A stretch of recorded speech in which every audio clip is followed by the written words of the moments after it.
दोस्तों, तुर्की सन 2023 के इलेक्शन से रिलेटेड वो सारी भविष्यवाणियां, वो सारे अंदाजे बिल्कुल सच साबित हुए हैं कि जो पिछले कई हफ्तों से लगातार दुनिया के लगभग सभी बड़े बड़े मीडिया हाउसेस की तरफ से किए जा रहे थे, जिनमें ये बताया जा रहा था कि सन 2023 तुर्की का ये इलेक्शन वहां के मौजूदा राष्ट्रपति यानी कि रजब तैयब अर्दोगान के लिए सबसे मुश्किल और सबसे चैलेंजिंग साबित होगा। जिस मुश्किल और जिस चैलेंज का सामना उनको इस इलेक्शन में करना पड़ रहा है, इस तरह के चैलेंज का सामना उनको अपनी पूरी जिंदगी में कभी नहीं करना पड़ा है। आने वाले लगातार एग्जिट पोल्स भी इसी बात की तरफ इशारा कर रहे थे कि इन चुनाव में या तो रजब तैयब अर्दोगान खुद हार जाएंगे और अगर जीतेंगे भी तो उनको बहुत ज्यादा कांटे की टक्कर मिलेगी। और यही वो सारे दावे थे और यही वो सारी चीजें थी कि जिनकी वजह से पूरी दुनिया की ही नजरें पिछले कई दिनों से लगातार तुर्की के इलेक्शन पे गहराई के साथ टिकी हुई थी, क्योंकि हर कोई यही देखना चाहता था कि 20 साल से लगातार तुर्की की कुर्सी पर बैठने वाले रजब तैयब अर्दोगान क्या अपनी कुर्सी इस बार गवा देंगे या फिर एक बार फिर से अपनी कुर्सी संभालने में कामयाब रहेंगे।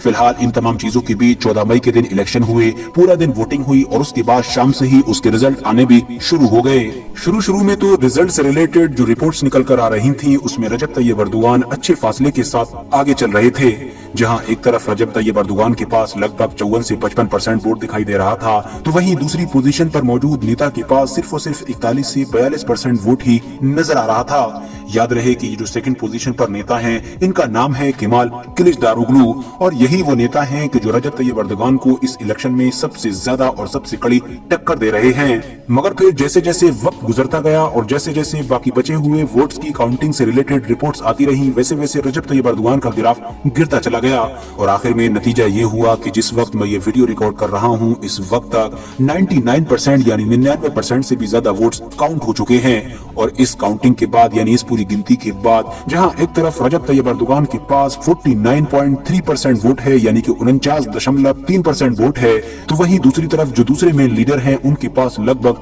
45% के करीब वोट है। और जहां तक सवाल इस बात का है कि शुरू में इतने ज्यादा आगे रहने वाले रजब तैयब अर्दोगान वक्त के साथ साथ नीचे कैसे खिसकते चले गए, तो इसका जवाब ये है कि जैसा कि हम देखते हैं कि हर इलाके में, हर देश में ऐसा होता है कि कोई पार्टी किसी इलाके में मजबूत होती है तो कोई पार्टी किसी दूसरे इलाके में मजबूत होती है। और तुर्की के मैटर में भी बिल्कुल ऐसा ही मालूम होता है। शुरू में जिन इलाकों के रिजल्ट से रिलेटेड रिपोर्ट्स आ रही थी वो दरअसल उन इलाकों की थी कि जहां पर शायद रजब तैयब अर्दोगान की पार्टी ज्यादा मजबूत थी, मगर बाद में जैसे जैसे काउंटिंग होती गई वैसे वैसे उन इलाकों का भी रिजल्ट आया कि जहां पर सीएचपी यानी कि दूसरी पार्टी मजबूत थी। इसी वजह से जहां एक तरफ वक्त के साथ रजब तैयब अर्दोगान का ग्राफ यानी परसेंटेज गिरता गया, तो वहीं दूसरी तरफ जो दूसरे मेन लीडर थे उनका ग्राफ बढ़ता चला गया। मगर दोस्तों, अब बारी आती है सबसे मेन और सबसे बड़े सवाल की कि भाई चलो जो हुआ वो हुआ, लेकिन अब ये बात तो क्लियर है कि रजब तैयब अर्दोगान के पास 49% वोट है, दूसरी तरफ उनके जो विरोधी नेता हैं उनके पास 45% वोट है। तो इसको देखकर भी क्लियरली पता चलता है कि रजब तैयब अर्दोगान इलेक्शन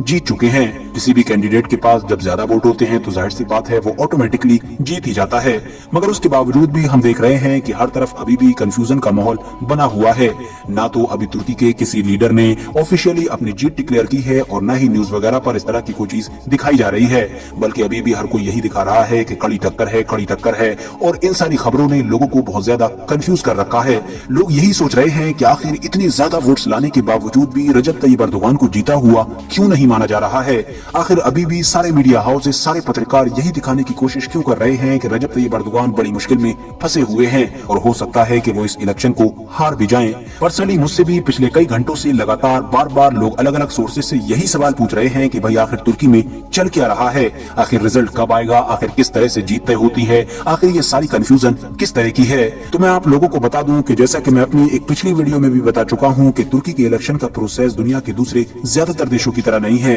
यहाँ पर ऐसा नहीं होता है कि जो ज्यादा वोट्स लाए वो जीत भी जाए, बल्कि यहाँ पर जरूरी है कि किसी भी कैंडिडेट के पास 50% वोट्स हों। अगर कोई भी कैंडिडेट 50% वोट्स हासिल नहीं कर पाता है तो वहाँ पर दोबारा इलेक्शन करवाए जाते हैं। और सन 2023 में भी यही हालात बनते हुए दिख रहे हैं, क्योंकि रजब तैयब अर्दोगान की जिनके पास शुरू में तो 54-53% वोट्स नजर आ रहे थे, वो गिरते गिरते 49% के करीब पहुंच चुके हैं। यही वजह है कि अब सारे मीडिया हाउसेस भी यही दिखा रहे हैं कि तुर्की के इलेक्शन की तस्वीर लगभग साफ हो चुकी है। पहले राउंड में कोई भी राष्ट्रपति नहीं चुना जा सकता है, इसीलिए अब दूसरा राउंड होगा और ये दूसरा राउंड 28 मई के दिन कराया जाएगा। और इस दूसरे राउंड में केमाल किलिचदारोग्लू या फिर रजब तैयब अर्दोगान में से जो कोई भी 50% अकेले वोट्स हासिल करने में कामयाब हो जाता है तो उसी को ही तुर्की का अगला राष्ट्रपति चुन लिया जाएगा। मगर खास बात यह है कि तुर्की के इलेक्शन में ये जो दूसरा राउंड करवाया जाता है ये सारे ही कैंडिडेट्स के बीच नहीं करवाया जाता है, बल्कि सिर्फ उन दो कैंडिडेट्स के बीच करवाया जाता है कि जिन्होंने पहले राउंड में सबसे ज्यादा वोट्स हासिल किए हैं। फिलहाल इलेक्शन होने के बाद जब रिजल्ट से रिलेटेड रिपोर्ट्स आना शुरू हो गई थी और ये पता चल गया था कि रजब तैयब अर्दोगान